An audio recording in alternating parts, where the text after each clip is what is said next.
Kabilang ang mga insidente sa South China Sea pati ang mga isyu ng agrikultura at kalakalan sa mga tinalakay sa pagbisita ni Pangulong Bongbong Marcos sa Lao People's Democratic Republic. Live doon ang kasama natin si Ivan Mayrina. Ivan! Sabay ni Igan, hello kapuso mula sa Vientiane, ang kabisera ng bansang Lao People's Democratic Republic kung saan sa umaga pong ito, formal na magbubukas ang 44th at 45th Association of Southeast Asian Nations o ASEAN Summit. Sa unang araw ni Pangulong Bongbong Marcos dito sa Lao PDR, ang kanyang unang official engagement ay ang bilateral meeting nila ni Vietnam Prime Minister Pham Minh Chinh. Sentro ang pulong sa pagpapaigting na ugnayan ng Pilipinas at Vietnam, partikular sa agrikultura at kalakalan. Ang Vietnam ay isa sa mga pangunahing pinagkukunan ng imported na bigas ng Pilipinas. Bukod dyan, may parehong karanasan ng dalawang bansa, mga insidente ng harassment ng China sa kanilang mga mangingisda. Kamakailan nga, 10 mangis ng Vietnamese ang nasaktan sa harassment ng mga puwersa ng China na sinasakop din ang bahagi ng Exclusive Economic Zone ng Vietnam tulad ng regular na nating nakikita sa EEZ ng Pilipinas. Bilang sa mga pinirmahang kasunduan, ang kaugnay sa incident prevention sa South China Sea.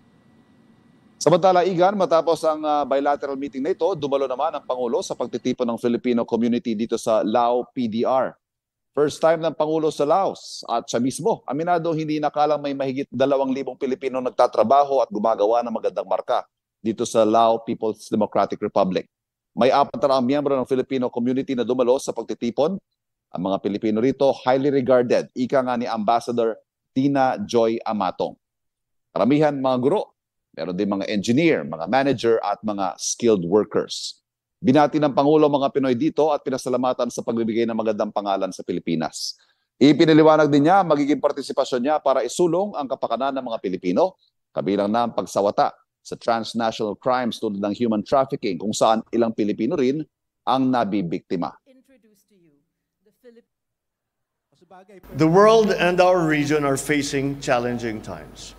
From conflicts in Europe to the Middle East, to global existential threats such as climate change and natural and man-made disasters, to transnational crime and economic downturns. All these, in one way or another, affect the lives and livelihoods of peace-loving and hard-working people like yourselves.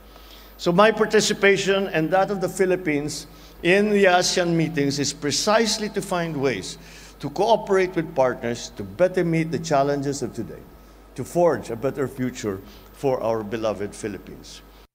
Samantala, Igan, maliban sa formal na pagbubukas ang ASEAN Summit ngayong araw ay natabayanan din ang ASEAN Business and Investment Summit kung saan magkakaroon ng pagkakataon ng Pangulo na makaharap ang mga mamumuhunan at ibida ang Pilipinas bilang isang investment destination. At bukod dyan, Igan, may pangunahan din isang mahalagang pulong ang Pangulo sa araw na ito. Igan? Ivan, nabanggit mo kanina na kabilang sa mga pinirmahang kasunduan yung may kaugnayan sa incident prevention sa South China Sea, particular yung binanggit diyan na incident prevention kasama ang Vietnam? Yes, Igan, kung maalala ng mga kapuso natin, nitong Enero ng 2024 ay nagkaroon ng state visit si Pangulong Bongbong Marcos sa Vietnam.